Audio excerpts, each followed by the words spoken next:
Bismillahirrahmanirrahim. Assalamualaikum warahmatullahi wabarakatuh. Innal hamdalillah nahmaduhu wa nasta'inuhu wa nastaghfiruh wa natubu ilaih wa na'udzu billahi min syururi anfusina wa sayyiati a'malina. Man yahdihillahu fala mudilla lahu wa man yudlil fala hadiyalah.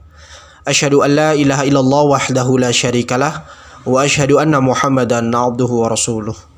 Allahumma salli wa sallim ala sayyidina Muhammadin wa ala alihi wa ashabihi wa man tabi'ahum bi ihsanin ila yaumiddin, amma ba'du.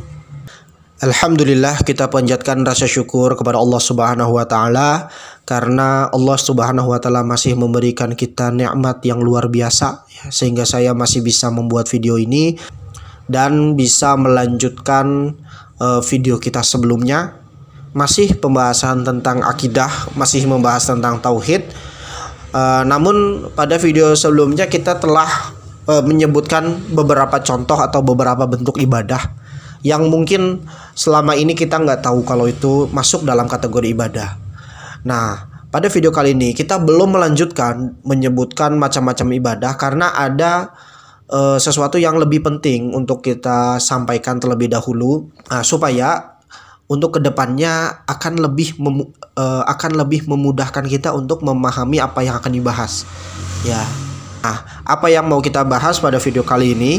Jadi pada video kali ini kita akan membahas tentang pembagian tauhid atau macam-macam tauhid. Nah, sebenarnya pembagian tauhid atau macam-macam tauhid ini bukan berarti tauhid ini ada banyak, bukan. Jadi tauhid ini intinya satu, yaitu mentauhidkan Allah atau mengesahkan Allah, menjadikan Allah satu-satunya sesembahan atau menyerahkan segala bentuk ibadah hanya kepada Allah. Namun untuk memudahkan kita dalam memahami tauhid, ulama membagi-bagi tauhid ya. Ini bertujuan supaya mempermudah kita para penuntut ilmu ya, untuk memahami inti dari tauhid itu. Nah, langsung saja ya teman-teman para penonton yang semoga senantiasa dirahmati oleh Allah. Jadi tauhid itu terbagi menjadi 3 ya. Sebenarnya para ulama ada yang membaginya menjadi 2, ada yang membaginya menjadi 3. Tetapi saya memilih yang pembagiannya menjadi 3 karena pembagian menjadi 3 ini lebih mudah untuk dipahami bagi orang yang ingin mempelajari tauhid. Jadi tauhid terbagi menjadi 3. Yang pertama adalah tauhid ar-rububiyah. Jadi tauhid ar-rububiyah ini adalah mentauhidkan Allah dalam perbuatan-perbuatannya, yakni perbuatan Allah. Contohnya, perbuatan Allah kan ada banyak, diantaranya menciptakan, kemudian memberi rizki, mengatur alam semesta, ya, menghidupkan, mematikan, ya kan, mengatur segala hukum alam. Ini semua adalah perbuatan-perbuatan Allah. Nah, meyakini bahwasannya Allah lah yang menciptakan, Allah lah yang memberi rizki, Allah lah yang mengatur segala aturan yang ada di alam semesta ini namanya tauhid ar-rububiyah.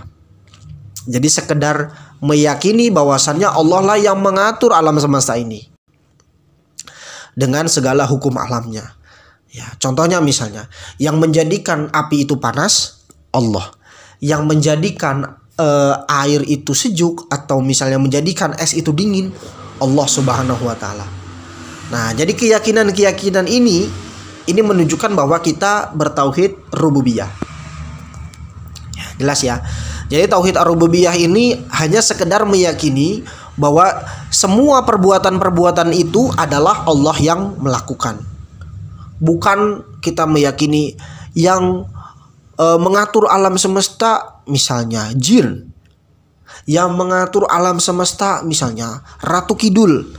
Ya, ini namanya syirik dalam hal rububiyah.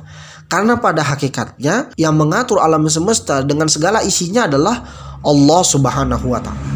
Dalilnya adalah firman Allah Subhanahu wa taala ya, dalam surah Az-Zumar ayat 62. Allahu khaliqu kulli syai'in wa huwa ala kulli syai'in wakil. Allah menciptakan segala sesuatu dan Allah lah yang memelihara segala sesuatu. Jadi Allah lah yang menciptakan dan Allah lah yang mengaturnya. Semuanya dipelihara oleh Allah. Nah, tauhid ar-rububiyah ini ini pasti ada pada seorang muslim, pasti. Bahkan orang yang belum memeluk Islam atau orang musyrik atau orang kafir pun terkadang memiliki keyakinan tauhid rububiyah ini. Nah, tolong jangan disalah artikan bahwa orang musyrik ini bertauhid ya. Jadi tauhid, orang yang dikatakan bertauhid itu yang di dalam dirinya terdapat 3 macam tauhid itu, yang pada hakikatnya sebenarnya satu. Jadi pembagian ini untuk mempermudah saja ya. Jadi nggak boleh ada yang ditinggalkan di antara 3 yang akan saya sebutkan selanjutnya ya. Jadi bahkan orang musyrik pun mereka bertauhid berdasarkan firman Allah di dalam surah Yunus ayat 31. Kata Allah, "Qul may yarzuqukum minas sama'i wal ard ammay yamlikus sam'a wal absar wa may yukhrijul hayya minal mayyiti wa yukhrijul mayyita minal hayyi wa may yudabbirul amr fasayaqulunallah faqul afala tattaqun." Jadi Allah Subhanahu wa taala berfirman kepada Nabi Muhammad, "Qul," katakanlah wahai Muhammad kepada orang-orang musyrik. Jadi dalam tafsirnya ini diperuntukkan untuk orang-orang musyrik. Ya, Nabi diperintahkan untuk berkata atau bertanya kepada orang-orang musyrik, "Qul may yarzuqukum minas sama'i wal ard." Ya. Siapakah yang memberi rizki kepadamu dari langit dan bumi? Ammay yamlikus sam'a wal absar, dan siapakah yang menciptakan pendengaran dan penglihatan? Wa may yukhrijul hayya minal mayyiti wa yukhrijul mayyita minal hayyi wa may yudabbirul amr, dan siapakah yang mengeluarkan yang hidup dari yang mati dan yang mengeluarkan yang mati dari yang hidup. Wa may yudabbirul amr, dan siapakah yang mengatur segala urusan.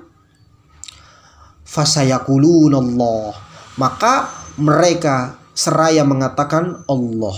Ya, jadi orang musyrik ketika ditanya dengan pertanyaan-pertanyaan rububiyah tadi, pertanyaan-pertanyaan tauhid rububiyah tadi, mereka menjawab Allah.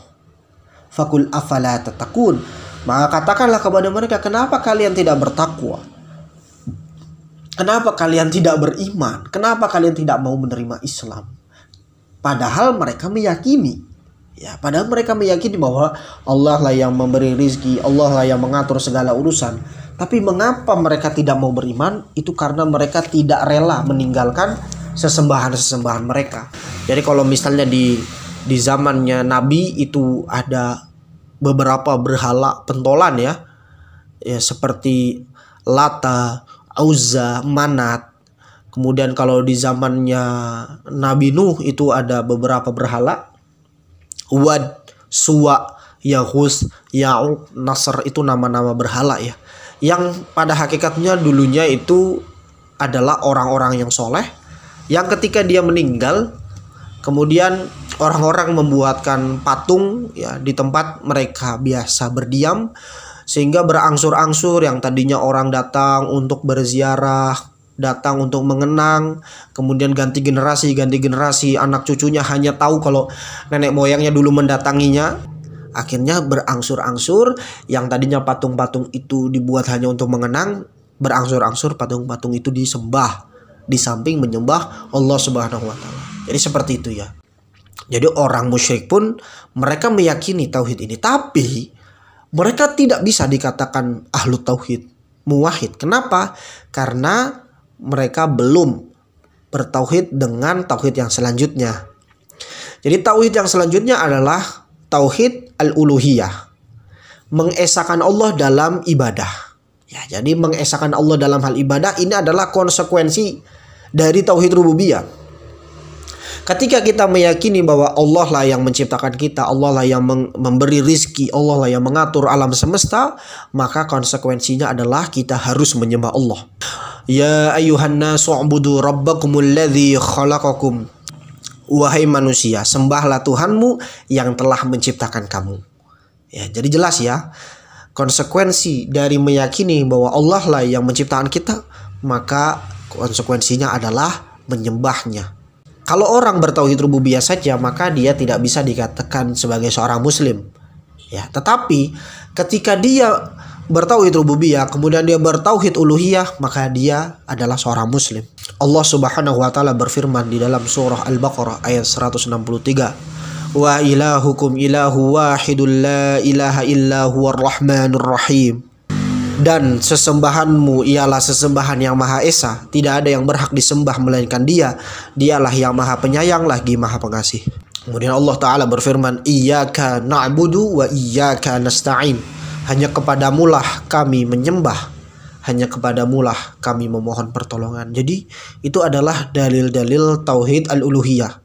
Bahwasannya ketika kita meyakini tauhid rububiyah, maka konsekuensinya adalah kita bertauhid al-uluhiyah. Kemudian tauhid yang selanjutnya adalah tauhid asma wa sifat. Tauhid asma wa sifat, yaitu mengesahkan Allah dalam nama-namanya dan sifat-sifatnya. Jadi meyakini bahwasannya Allah memiliki nama dan sifat sebagaimana yang diinformasikan kepada kita, baik lewat Al-Quran maupun lewat hadis atau as-sunnah. Allah Subhanahu wa taala berfirman, walillahil asmaul husna fad'u biha. Nah, hanya milik Allah lah asmaul husna, nama-nama yang terbaik, maka berdoalah dengannya. Itu dalilnya ya. Nah, ada hal-hal yang harus diperhatikan dalam tauhid asma wa sifat ini. Yang pertama adalah harus menetapkan semua nama dan sifat Allah sebagaimana yang diinformasikan kepada kita baik dari Al-Quran maupun dari As-Sunnah, tanpa menafikannya atau tanpa meniadakannya, tanpa menolaknya. Kemudian yang kedua, kita nggak boleh melampaui batas dengan menamai Allah dengan nama-nama yang tidak ada informasinya kepada kita. Contoh misalnya, kita menamai Allah dengan Allah yang maha keren, Allah yang maha gaul. Nah ini nggak boleh. Karena apa? Karena Allah tidak memberikan nama itu kepada kita. Kita nggak boleh menamai Allah dengan nama-nama tersebut. Walaupun tujuannya misalnya untuk berdakwah atau untuk biar terlihat lebih lebih milenial atau bisa lebih diterima oleh anak muda, nggak boleh menamai Allah dengan nama-nama yang tidak diinformasikan kepada kita. Ini lancang namanya ya. Kemudian tidak menyerupakan nama dan sifat Allah dengan makhluk. Walaupun kita mengimani, walaupun kita menetapkan, kita tidak boleh menyerupakannya dengan makhluknya, nggak boleh. Kemudian yang selanjutnya, kita tidak boleh mempertanyakan bagaimana, ya, bagaimana, kaifa, takif, mentakif, membagaimanakan wujud dari sifat Allah, itu nggak boleh. Karena Allah Subhanahu wa taala berfirman, laisa kamislihi syai'un wa huwas samiul basir. Ya, tidak ada yang serupa dengannya. Ya, nggak ada yang serupa dengan Allah, wa huwas samiul basir, dan Dia Maha mendengar lagi Maha melihat. Nah, untuk tauhid asma wa sifat ini perlu teman-teman ketahui bahwa ini memerlukan pembahasan yang lebih dalam. Karena ini akan sangat sulit dipahami kalau misalnya kita awal-awal baru belajar akidah. Ya, karena ini ada kaitannya dengan nanti kita sebutkan ada firqah-firqah yang sesat ya dalam masalah asma wa sifat ini. Dan kalau misalnya teman-teman ingin mengkajinya lebih dalam, teman-teman bisa mengkaji kitab namanya Aqidah Wasithiyah.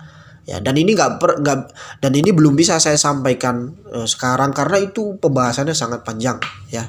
Insya Allah kalau misalnya ada kesempatan nanti kalau sudah sampai kepada bab itu kita akan menjelaskan lebih detail. Jadi pada video kali ini saya membahas 3 macam tauhid yang harus dimiliki oleh seorang mukmin. 3 macam tauhid ini bukan berarti tauhid ini ada banyak, tidak. Tauhid pada hakikatnya satu, yaitu mengesahkan Allah, mentauhidkan Allah. Ini hanya memudahkan kita dalam memahaminya. Dan ini pun berdalil. Ya, berdalil, ada argumennya. Dalilnya adalah firman Allah dalam surah Al-Fatihah. Alhamdulillahi Rabbil Alamin. Segala puji bagi Allah, Rabbul Alamin, Tuhan semesta alam. Ini dalil tauhid ar-rububiyah. Ar-Rahmanir Rahim, yang maha pengasih lagi maha penyayang. Ini dalil tauhid al-asma wa sifat. Maliki yaumiddin, iyyaka na'budu wa iyyaka nasta'in. Hanya kepadamulah kami menyembah dan hanya kepadamulah kami mohon pertolongan. Ini dalil tauhid uluhiyah. Ya, jadi ini bukan tauhid yang diada-adakan, melainkan diambil dari dalil. Dibagi-bagi seperti ini untuk memudahkan kita dalam mengkaji tauhid. Nah, saya kira cukup. Semoga video ini bermanfaat. Subhanakallahumma wa bihamdika asyhadu an la ilaha illa anta astaghfiruka wa atubu ilaik. Wassalamualaikum warahmatullahi wabarakatuh.